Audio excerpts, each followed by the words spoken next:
50 ባንኮችና 50 ኢንሹራንሶች አንድ ላይ ሆነው የከፈሉት ጠቅላላ የታክስ መጠን 65.37 ቢሊዮን ብር ነው።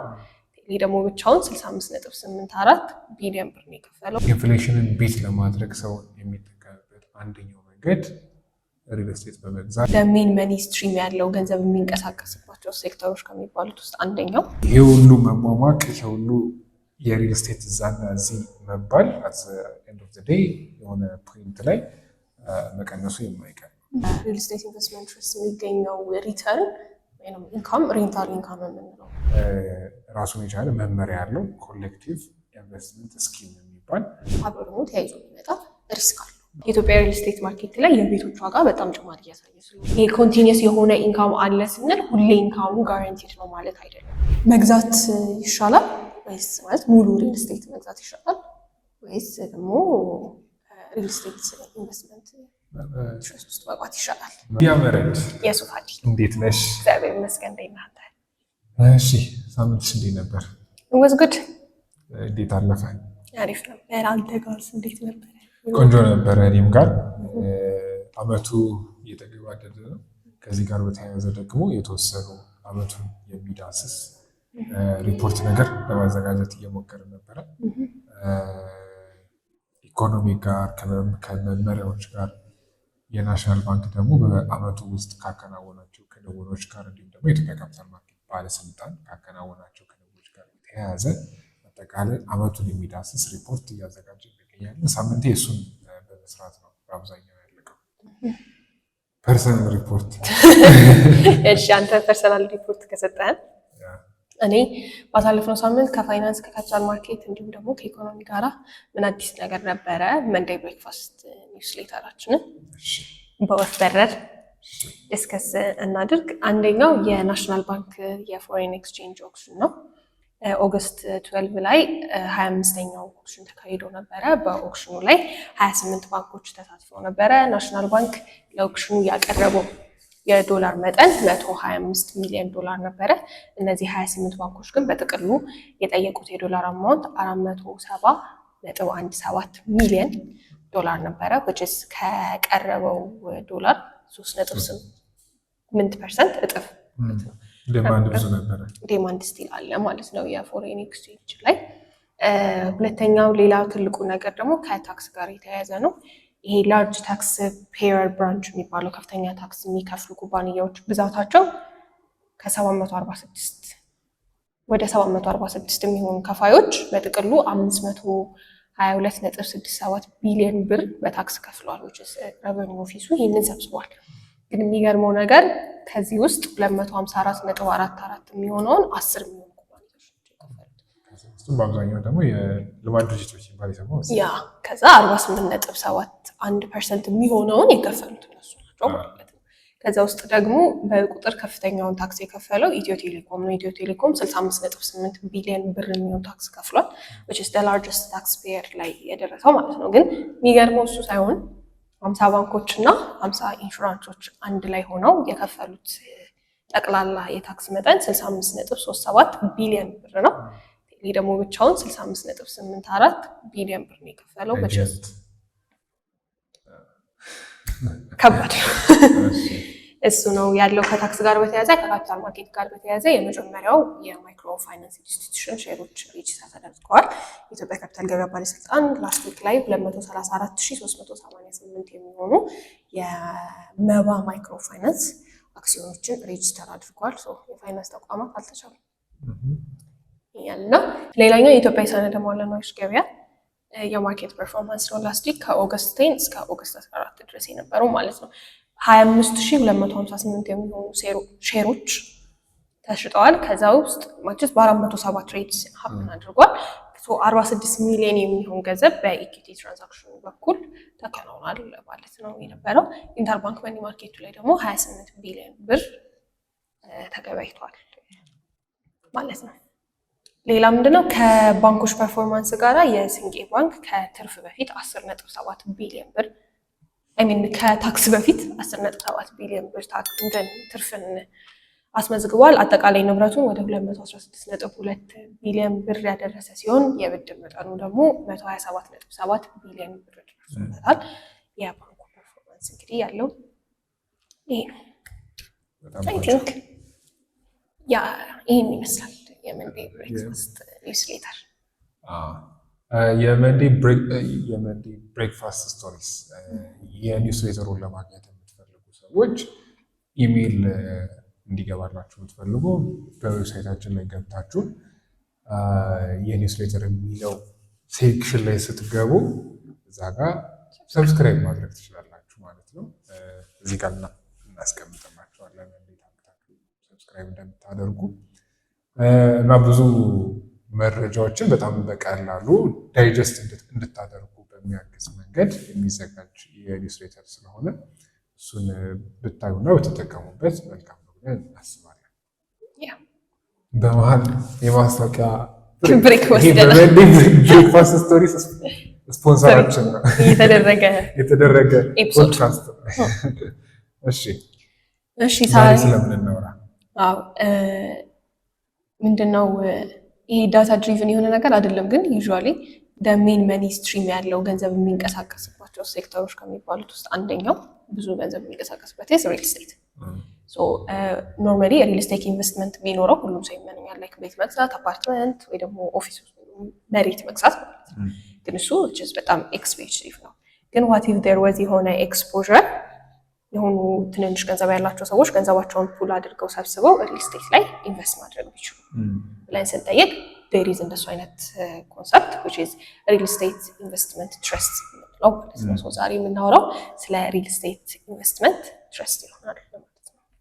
ሰው ከዚህ በፊትም አይ ቲንክ ይሄ ቶፒክ በብዙ የፋይናንስ ፕሮፌሽናልስ መካከል የሚነሳ ነው እና ደግሞ ሀገራችን ውስጥም ኮንቴክስቹዋላይዝ ለማድረግ የተወሰነ ብንሞክር ሪል ስቴት ላይ ያለው አሁን ላይ ያለው እንቅስቃሴ በተለይ አዛን ኢኮኖሚ ኢንፍሌሽንን ቢት ለማድረግ ሰው የሚጠቀምበት አንደኛው መንገድ ሪል ስቴት በመግዛት ነው። ከዛን በተጨማሪ ደግሞ የተለያዩ ዴቨሎፐርስ ደግሞ ወደ ገበያው እየገቡ እንደሆነ እየተመለከትን ነው። ሪል ስቴት ኢንጀነራል አሁን ላይ ቡም እያደረገ ነው ብዬ አስባለሁ። ማንኛውም ቡም የሚያደርግ ነገር ደግሞ አት ሰም ፖይንት የራሱ የሆነ የሪሴሽን ታይም ሊኖረው ይችላል ብዬ አስባለሁ። ስለዚህ ይሄ ሁሉ መሟሟቅ፣ ይሄ ሁሉ የሪል ስቴት እዛና እዚህ መባል አት ኤንድ ኦፍ ዘ ዴይ የሆነ ፖይንት ላይ መቀነሱ የማይቀር ነው። ግን ደግሞ ወደ ካፒታል ማርኬቱ የሚመጣበት ሰዓት ደግሞ ይሄ ነገር እንዴት ነው የሚሰራው የሚለውን ነገር አንደርስታንድ ለማድረግ መሞከር መልካም ነው። ከዛ በተጨማሪ ደግሞ ሀገራችን ላይ አሁን ላይ የምናየው እንግዲህ ሴልሶች እንግዲህ እንደምታያቸው ነው፣ በየቦታው አሉ። ኢቨን ከውጭም ባለፈው አይ ቲንክ አንድ ኢቨንት ላይ ነበርኩኝ። ሪፖርታጅ ወደ ሀገር ገብቷል። ሪፖርታጅ የሚባል የሪል ስቴት እንትን ነው፣ ዴቨሎፐር ነው። ሪል ስቴት ኢንጀነራል አሁን ላይ ከውጭ ቢሆን እየመጡ ፍላጎታቸውን የሚያሳዩ ተቋማትም እየበዙ ይገኛል። ሀገር ውስጥ ያሉትም መጀመሪያ የነበሩትም በጣም አግሬሲቭሊ ሪል ስቴት የመሸጥ ነገር ይታያል። ይሄ ነገር ደግሞ ወደ ካፒታል ማርኬቱ በሚመጣበት ሰዓት ምን አይነት መልክ ሊኖረው ይችላል የሚለውን ነገር አንደርስታንድ ለማድረግ ነው ይሄንን ኤፒሶድ ያዘጋጀ ነው። ሪል ስቴት ኢንቨስትመንት ትረስት ምንድን ነው የሚለውን ነገር አንደርስታንድ ከማድረግ እንጀምር። እንዳልኩኝ ሁሉም ሰው መግዛት ይፈልጋል፣ ግን ኤክስፔንሲቭ ነው። ለሁሉም ሰው ተደራሽ የሚሆንበት መንገድ ማለት ነው። ትንንሽ ገንዘብ ያላቸው ሰዎች they will put their money አንድ ላይ እና ሪል ስቴት ላይ ኢንቨስት ያደርጋሉ ማለት ነው። የተሰበሰበውን ገንዘብ ወይ ሪል ስቴት ላይ ወይም ደግሞ ሪል ስቴት ሪሌትድ የሆነ አሴት ላይ ነው ኢንቨስት የሚደረገው። ፐርሰናሊ እኔ ሄጄ አንድ ቤት ወይም ደግሞ ላንድ ሊሆን ይችላል ኦር ኦፊስ ምናምን ከምገዛ የኔና ያንተ ኦር ከዛ የሌሎች ትንንሽ ገንዘብ ያላቸው ኢንቨስተሮች ገንዘብ ይሰበሰብና ብዙ ሪል ስቴት እና ሪል ስቴት ሪሌትድ የሆነ አሴት ላይ ኢንቨስት ተደርጎ ማኔጅ የሚያደርገው ደግሞ አንድ ሰው ተቀምጦለት ፕሮፌሽናሎች ተቀምጠውለት የሚኖርበት የኢንቨስትመንት ስኪም አይነት ነው ማለት ነው። ለምሳሌ አንድ ቤት አንድ በጣም መሀል ቦሌ ላይ ያለ አፓርትመንትን ለመግዛት 30 ሚሊዮን ብር የሚያስፈልግ ከሆነ ኢንስቴድ ኦፍ 30 ሚሊዮን ብር የሪል ስቴት ኢንዱስትሪ ብታጠኝ ጥሩ። ለምሳሌ ማይመጅ ቁጥር ኤኒሃው 30 ሚሊዮን ብር ቦታውን እንተውና 30 ሚሊዮን ብር ቢያስፈልገን ኢንስቴድ ኦፍ 30 ሚሊዮን ብር 10 ሚሊዮን ብር የሚያዋጡ 3 ኢንቨስተሮች ወይም ደግሞ 1 ሚሊዮን ብር የሚያዋጡ 30 ኢንቨስተሮች ይሆኑና ኢች ኮንትሪቢዩት ያደርጋሉ። ገንዘቡ ፑል ይደረግና ሪል ስቴት ላይ እንትን ይባላል። ከዛ በምን አይነት ወይ እነሱ ሪተርናቸውን ያገኛሉ ዊ ዊል ዲስከስ ኢት። በሬንት ሊሆን ይችላል ኦር በሞርጌጅ ከሆነ ደግሞ በሌላ ወይ ኦር ደግሞ አፕሪሺየት ሲያደርግ የሚገኝበት መንገድ ይሆናል ማለት ነው። ሶ ዳትስ ሃው ሪል ስቴት ኢንቨስትመንት ትረስት የሚሰራበት መንገድ ማለት ነው። ያ አብዛኛውን ነገር ለመጥቀስ ሞክረሻል። ሪል ስቴትን አይ ቲንክ እንደ ምሳሌ ለመስጠት ያክል የተወሰነ ይመቻል ብዬ የማስበው የሞል ቢዝነስ እንጀራ ሱቆች ያሉበት ማለት ነው። የተለያዩ ኢንቨስተሮች አንድ ላይ በመሆን ይመጡና የተለያየ ያላቸውን የገንዘብ አማውንት በማዋጣት አንድ ሞል ኮንስትራክሽን ላይ ያለ ሳይሆን ወይ ደግሞ ሊገነባ ያለ ሳይሆን ያለቀ ሪል ስቴት ነገር ወይም ደግሞ ሞል ይገዙና ከዛ ከእያንዳንዱ ሱቅ ላይ የሚከፈል ደግሞ ሬንት አለ። እሱን ደግሞ አዘንዶ ዘዴ እንደ አንድ ድርጅት ሲያተርፍ እንደሚያከፋፍለው የዲቪደንድ መልክ ከዛኛውም ደግሞ ከሪል ስቴት ኢንቨስትመንት ትረስትም ሰዎች በየአመቱ ሊሆን ይችላል በየጊዜው በሚከፈል ሬንት አማካኝነት ይከፋፍላሉ። የሚያገኙበት ኢንካም አለ ማለት ነው።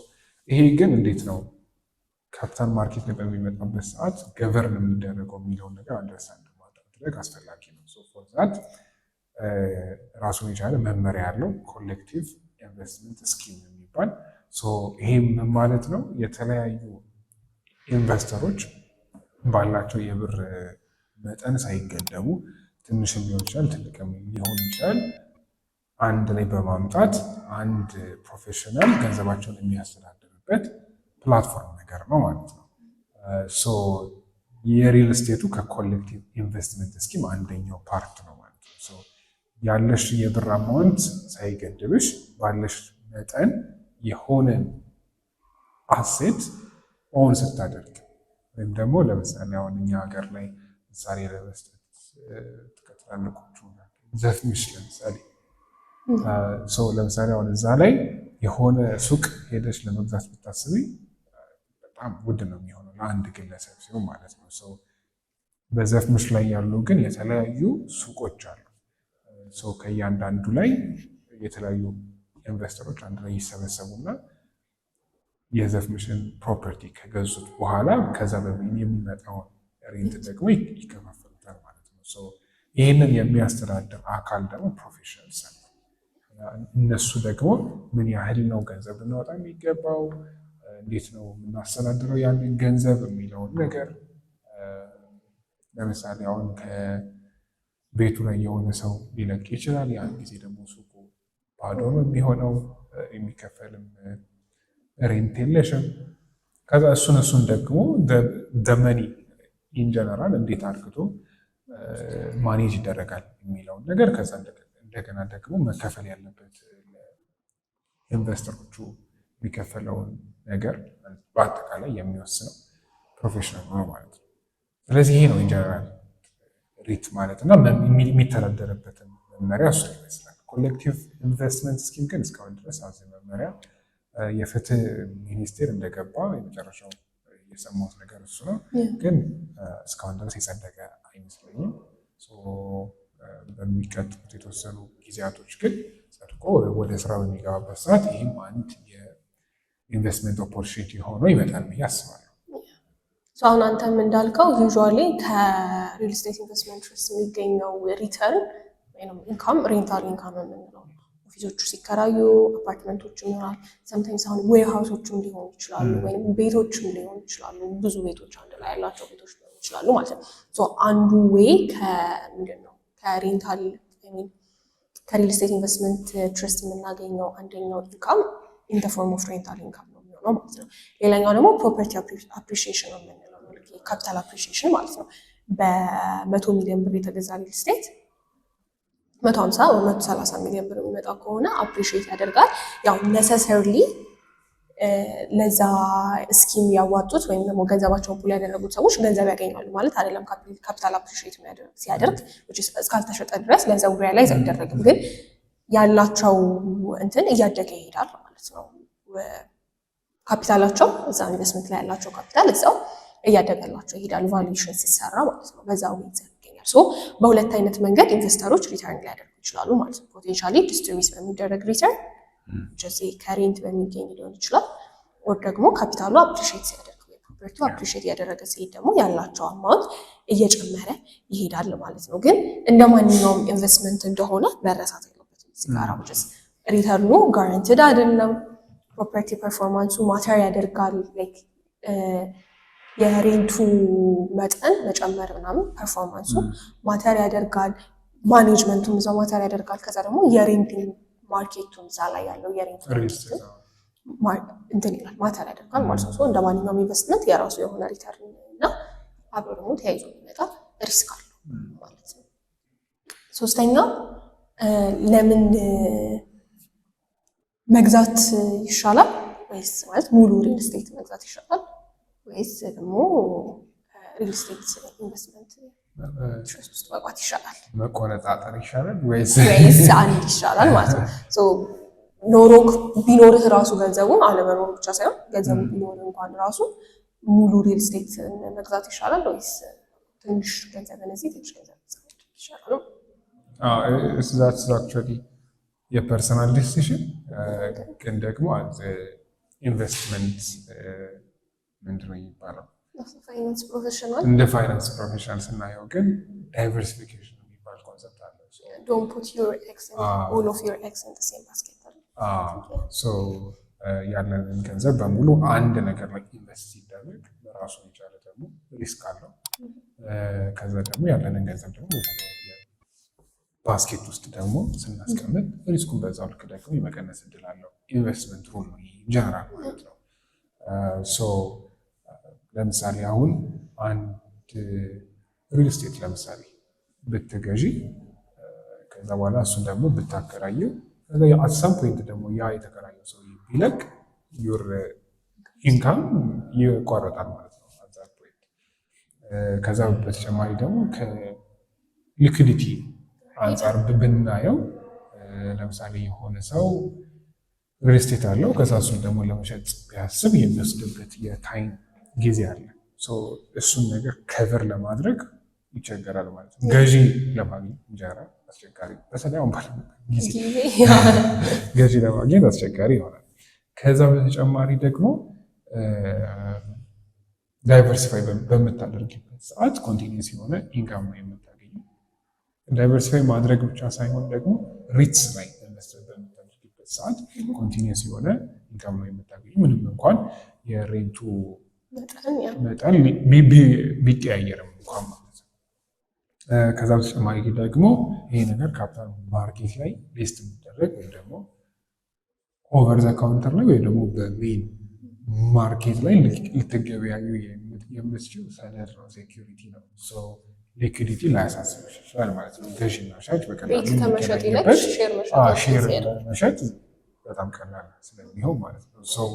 በዚህ መንገድ ሜቢ አንድ ኢንቨስተር አይቶ ፐርሰናል ዲሲሽን ነው ግን በራሱ መንገድ ሊያደርግ ይችላል። ኢምፓክቱም ይሄ ነው፣ አውትካሙም ይሄ ነው። ፎር ዘ ሴክ ኦፍ ሊኩዲቲ ዳይቨርሲፊኬሽን ፕሮፌሽናል ማኔጅመንት ከማግኘትም አንጻር ለምሳሌ ሙሉ ህንፃ በራስ ገዝተህ ማኔጅ ማድረግ ከዛ ሌላ ማኔጅመንት መቅጠር ምናምን አንጻር ሲታሰብ ይሄኛው ተመራጭ ሊሆን ይችላል። ግን እንዳልከው this is not an investment advice ፐርሰናል ፕሬፈረንስ ነው። ግን በዚህ ወይ ተመራጭ አድርገዋል ራሱን የቻሉ ሪስኮች እንዳሉት ማለት ነው። አንድ ኢንቨስተር ሪል ስቴት ኢንቨስትመንት ትረስት ውስጥ ሲገባ በሁለት አይነት መንገድ ሊገባ ይችላል። just the types of real estate investment ትረስትስ የምንለው ማለት ነው። አንደኛው ኢኩዊቲ የምንለው ነው። ሁለተኛው ደግሞ ሞርጌጅ ሪል ስቴት የምንለው ነው። ኢኩዊቲ ሪል ስቴት ኢንቨስትመንት ትረስት ላይ ሼር እንደመግዛት ነው የሚታሰበው። የኔም ያንተም እና የሌሎች ኢንቨስተሮች ገንዘብ ተሰብስቦ ኢንቨስት የሚደረግበት ሪል ስቴት ላይ ያ ሰው ኦነርሺፕ ይኖረዋል፣ ፓርት ኦነር ይሆናል ማለት ነው። መኒ የሚያገኝበት ሜይንሊ ሪተርን የሚያገኝበት በኢኩዊቲ ሪል ስቴት ኢንቨስትመንት ትረስት ላይ የገባ ሰው የፕሮፐርቲው ኢንካም ማለት ነው። ሪል ስቴት ኦነርሺፕ በቃ ኢንቨስትመንት ይሆናል ማለት ነው። አደር ወይ ደግሞ ሞርጌጅ የምንለው ነው። ይሄኛው ላይ ነሰሰርሊ ሪል ስቴቱን ኦነርሺፕ ሳይሆን የምናገኘው ከሪል ስቴት ሪሌትድ ለሆኑ ዴቶች ወይም ደግሞ ሞርጌጆች ገንዘብ ስታበድር ላይክ ሞርጌጅ ሪል ስቴት ኢንቨስትመንት ትረስት ከሆነ ሪል ስቴት ፋይናንሲንግ ነው እየሰራን ያለ ነው፣ እያበደርን ያለ ነው ማለት ነው። ኢኩዊቲ ሪል ስቴት ኢንቨስትመንት ትረስት ከሆነ ደግሞ we are getting ownership ኢንቨስት ያደረግበት ነገር ላይ and actually ሃይብሪድም ሊሆን ይችላል የኢኩዊቲው ሞርጌጁ አንድ ላይ ማለት ነው። ለስ ዲስከስ ኢኩዊቲ ሲሆን ምን ይመስላል፣ ሞርጌጅ ሲሆን ደግሞ ምን ይመስላል? ያ አብዛኛው ነገር የተጠቀሱ ኢኩዊቲ የሚሆንበት ሰዓት ላይክ ለምሳሌ የአንድ ካምፓኒ ሼር ስንገዛ ያለው አይነት ስትራክቸር ነው የሚኖረው። ስለዚህ ያ ድርጅት ያለውን ሪስክ ያለውን ትርፍ እንዳለ የምትጋሪበት ዲሲሽን ደግሞ የምትጋሪበት አይነት ኢንቨስትመንት ነው የሚሆነው። ኢኩዊቲ ሪት በሚሆንበትም ሰዓት ተመሳሳይ ነገር ማለት ነው። የዛ ድርጅት ደግሞ የዛ ኢንቨስትመንት ኦውነር ነው የምትሆኘው። ስለዚህ ያ ለምሳሌ ለመሸጥ ቢታሰብ የተሸጠበት አብዛኛው ዘዴ ለአንቺ የሚገባሽ ነገር ይሰጥሻል። እንደዛ አይነት ነገር ማለት ነው። ሞርጌጅ በሚሆንበት ሰዓት ደግሞ ተሳክቸል ነው። ለሞርጌጅ ኢንቨስትመንቶች የተለያየ ብድሮችን መስጠት ሲሆን ማለት ነው። ወይም ደግሞ ለዴቨሎፐርስ ሊሆን ይችላል፣ ሪል ስቴት ዴቨሎፐርስ የሚባሉት ማለት ነው። ለእነሱ ብድር ይሰጥና እነሱ ዴቨሎፕ ከተደረገ በኋላ ለአንቺ የሚሰጡት ደግሞ በየጊዜው የሚከፈል ኢንተረስት ሬት አለ። አዛ ኢንዶዘዴ ደግሞ አንተ ማቹሪቲ ደግሞ የሚከፈልሽ አበደርሹ ኢንጀነራል መጠን አለ ማለት ነው። በዚህ መንገድ በሁለት መንገድ ሊከፈል ይችላል። ዊች ዋን እንምረጥ የሚለው ዲሲሽን የሚሆነው ቤዝ የሚያደርገው እንግዲህ ኢኩዊቲ ሊኖረኝ ይሻላል ወይስ አበዳሪ ሊሆን ይሻላል? ኢኩዊቲ ከዛም ሎንግ ተርም የሆነ ኦነርሺፕ አለን። ከዛ በኋላ በሬንታል ኢንካም ሊሆን ይችላል ወይም ደግሞ በሌሎች ክፍልፋዮች ቅድም ባለው የካፒታል አፕሪሺዬሽን አይ ፕሮፐርቲ አፕሪሺዬሽን በሚመጣ ኢንካም ላገኝ ይችላለሁ። እሱ ልመርጥ ይችላለሁ።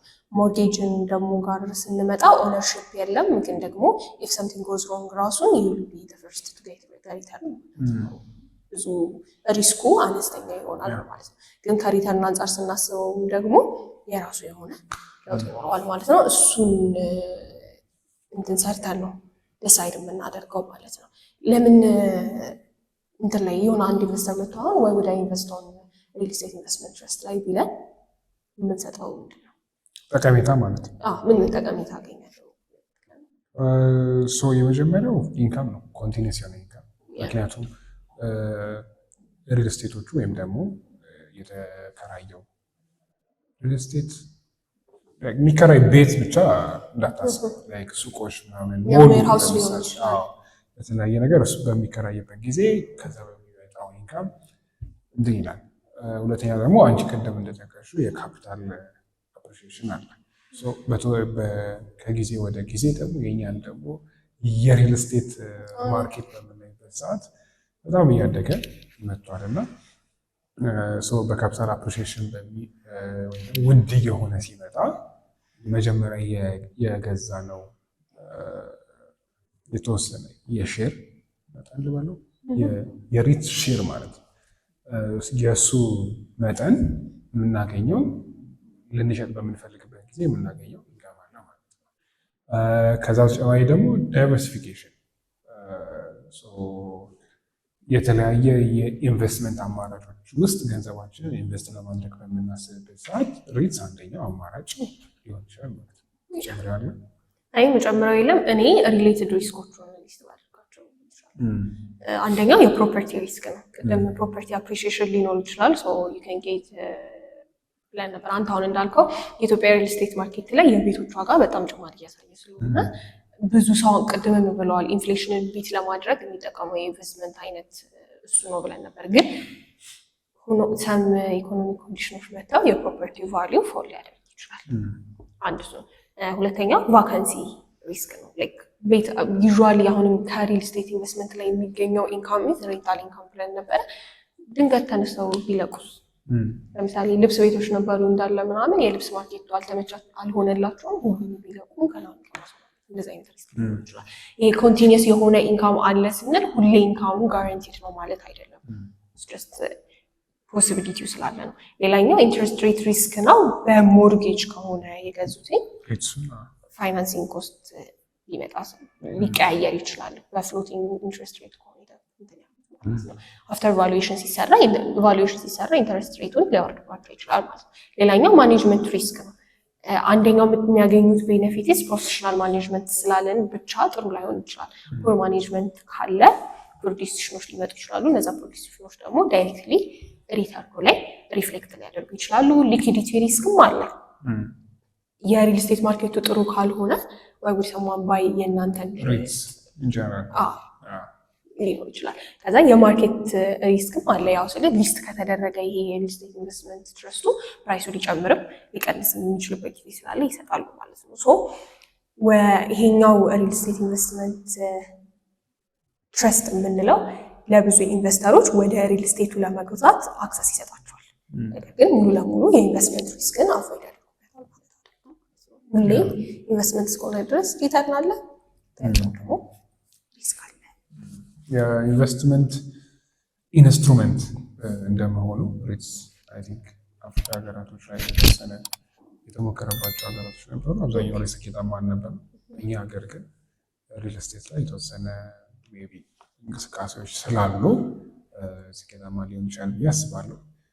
ኬንያን በምናይበት ሰዓት ለምሳሌ ያክል አንድ ሪትስ ሊስት ተደረገና ሊሰበስብ የነበረው ካፒታል ከነበረው ካፒታል 29% ብቻ ነው የሰበሰበው። ከዛ ከተወሰነ ጊዜ በኋላም ደግሞ ያለው የማርኬት ቫሊዩ በጣም እየቀነሰና ከሜን ማርኬት ላይ ኢንጀነራል ወጥቷል ማለት ነው። ኦቨር ዘ ካውንተር ላይ ግን የተወሰኑ እንቅስቃሴዎች አሉ። ከኛ ጋር ደግሞ ኮንቴክስቹዋላይዝ ሲደረግ ምን አይነት ተግባራዊነት ይኖረዋል የሚለው ነገር እንግዲህ እናየው ነው የሚሆነው። ፖቴንሻል አለው። ምክንያቱም የዶሜስቲክ ሴቪንጎችን ሞቢላይዝ ማድረጊያ መንገድ ነው የሚሆነው ለኢንቨስተሮች አዲስ የኢንቨስትመንት ኦፕሽን፣ ከዛም ደግሞ ወደ ሪል ስቴቱ የሚገቡበትን መንገድ የሚከፍትላቸው ነው የሚሆነው። ደግሞ ለዴቨሎፐሮች ሪል ስቴትን ቢልድ እያደረጉ ላሉ ሰዎች ደግሞ አናዘር ዌይ ኦፍ ፋይናንሲንግ ነው የሚያደርጉበት መንገድ ነው የሚሆነው። ከዛ ደግሞ የኢትዮጵያ ካፒታል ማርኬት ላይ ደግሞ እንደዚህ አይነት ኢንስትሩመንቶች መግባታቸው ማርኬቱን ዳይቨርሲፋይ እንዲሆን ያደርገዋል ማለት ነው። ፖቴንሻል ኤሪያዎች አሉ። የቤት እጥረት አለ ይባላል እና ሬዚደንሻል የሆኑ ሪል ስቴቶችን መስራት፣ ኮሜርሻል ቢልዲንጎች፣ ሾፒንግ ሴንተሮች፣ ዌርሃውሶች፣ ኢቨን ሆቴሎች እና ኢንዱስትሪያል ፕሮፐርቲዎችም ፖቴንሻል ኤሪያዎች ናቸው ይባላል። ግን ዶንት ጌት ሚ ሮንግ ጀስት ቢኮዝ ሪል ስቴት ኢንቨስትመንት ትረስት ስላለ እነዚህ ኢሹዎች ሶልቭ ይደረጋሉ ለማለት ሳይሆን ግን ፖቴንሻል ኤሪያዎች ስለሆኑ አይ ብሊቭ ፖቴንሻል የሆነ ኢንስትሩመንት ነው በእኛ ሀገርም ሲወሰድ ምናየው ይሆናል። አንተ እንዳልከው ኢምፕሊመንት ሲደረግ ምናየው ይሆናል። የምንጨምረው ሀሳብ አለክ? የምጨምረው የለኝም። ይህንን እንደ ቴካዌ ከወሰዱት በዚህ ሳምንት በቂ ነው። በተጨማሪ ደግሞ የፋይናንሻል አናሊሲስ ኮርስ አለን። እዛ ላይ እየገባችሁ እንዴት ነው አንድን ካምፓኒ እንዴት ነው የምታጠኑት፣ ገበያንስ እንዴት ነው የምታጠኑት፣ ኢኮኖሚንስ እንዴት ነው የምታጠኑት የሚለው ነገር ዲቴል የሚዳስስ ኮርስ አለ። እሱን እየገባችሁ መማር ትችላላችሁ። ከዛ በተጨማሪ ደግሞ ስለ ካፒታል ማርኬት አንደርስታንድ ለማድረግ የምትፈልጉ ሰዎች ኢንትሮዳክሽን ቱ ካፒታል ማርኬት የሚል ኮርስ አለ ዌብሳይታችን ላይ። እሱንም እየገባችሁ በነፃ መማር ትችላላችሁ። ኮርሱ ባይዘወይ በአማርኛ ነው። ይሄ ሮል የአንቺ ነው። ተቀበል ወሰደብኝ ዛሬ ማርኬቲንግ ልሞክረው ብዬ እና ይህን ይመስላል። በሚቀጥለው ሳምንት ደግሞ ሌላ እንደዚህ አይነት የፋይናንስ የካፒታል ማርኬት ወይም የኢኮኖሚ ኢሹ ይዘንላችሁ እንመጣለን። ሬዝ እንዲደረግላችሁ የምትፈልጉት ደግሞ ሀሳብ ካለ ኮመንት ሴክሽን ላይ ስለዚህ ነገር ዲስከስ አድርጉ ብላችሁ ንገሩን። ዊል ዲስከስ። የሚቀጥለው ሳምንት እስክንገናኝ ድረስ ቸር ሰንብቱ። ስቶክ ማርኬት ገንዘብና ግንዛቤ